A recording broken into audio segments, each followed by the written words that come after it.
Joining us now is former National Security Advisor Robert O'Brien. Good to see you. Thank you for being here. What is going on between, what is Russia trying to do with these immigrants, and how is Putin actually moving them to Europe's border? Well, Dave, as we know, weakness in foreign policy and foreign affairs is provocative, and the Russians and the Chinese have taken note of the catastrophe that took place in Afghanistan. They're watching the debacle of our own southern border, and so they're looking now to take advantage of what's perceived as a weak United States to accomplish their goals of territorial expansion, whether it's in Eastern Europe and Ukraine for the Russians, or Taiwan for the Chinese, South China Sea. So we're seeing the fruits of them perceiving the U.S. as being weak. With respect to the border issue in Poland, look, the Russians are weaponizing these migrants, and our heart goes out to the migrants. You feel terrible for them camped in the no man's land on the frontier of Poland. But these migrants are being moved up to the border with Poland. They know that pushing the migrants into Poland would create massive social disruption and political difficulty for the government of Poland.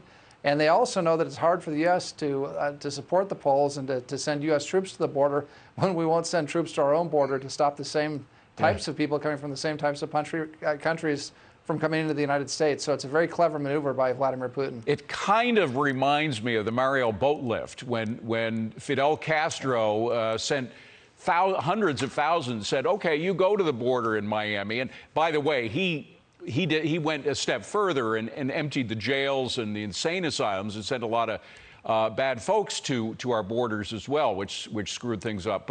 But is that what's going on? They're just trying to make life miserable for these countries. Well, we've seen this movie before, and we saw Recep Erdogan, the president of Turkey, weaponize the immigrants in his conflict with Greece and Western Europe. Yes, and these poor migrants are pawns of these authoritarian leaders, and they're using it to try and drive a wedge into the heart of the West. And we've got to stand firm. We've got to stand very strong with our Polish allies. One of the things that I recommended several months ago is the Poles have sought to buy 250 M1A1 Abrams tanks that are manufactured in Lima, Ohio. Great jobs for American workers in our defense industrial base. We need to get that sale approved immediately. We need to give the Poles the weapons they need, the platforms they need to defend themselves. And while we're waiting for those tanks to be manufactured, the new ones, we ought to send used ones out of our surplus stockpiles to Poland right now. Let them use those 250 of our older tanks while they wait for their new models to come off the assembly lines, and send a real message to the Russians that we're behind our Polish allies. Well, Ambassador, I agree with you that that's what we ought to do, but that's not likely to happen with this administration, is it?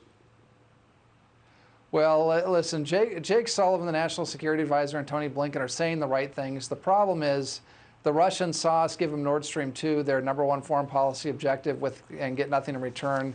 They saw us do a clean extension of New START and get nothing in return. They're watching Rob Malley run around the Middle East begging the Iranians to re-enter the JCPOA. They're watching John Kerry look for scraps from the biggest polluter in the world, China, to do something on climate. So they're perceiving weakness, notwithstanding the fact that Sullivan and Blinken are saying the right things, at least right now. I want to talk about Afghanistan momentarily, because there's this bulletin that Homeland Security just came out with, a terrorism bulletin, in which they said that terrorists are exploiting the disastrous, well, they didn't say disastrous, the withdrawal from Afghanistan. Are there any signs that there are terrorists beginning to build bases in Afghanistan after our withdrawal? Well, look, Afghanistan is going back to some degree to the country it was before 9/11. There are going to be vast swaths of Afghanistan that are ungovernable. The Taliban is not going to be able to have an iron grip on the country, and even if they did, there are elements of the Taliban that are all the Taliban that are not friends of the U.S., but there are certain elements that, like the Haqqani network, that are hardcore terrorist organizations.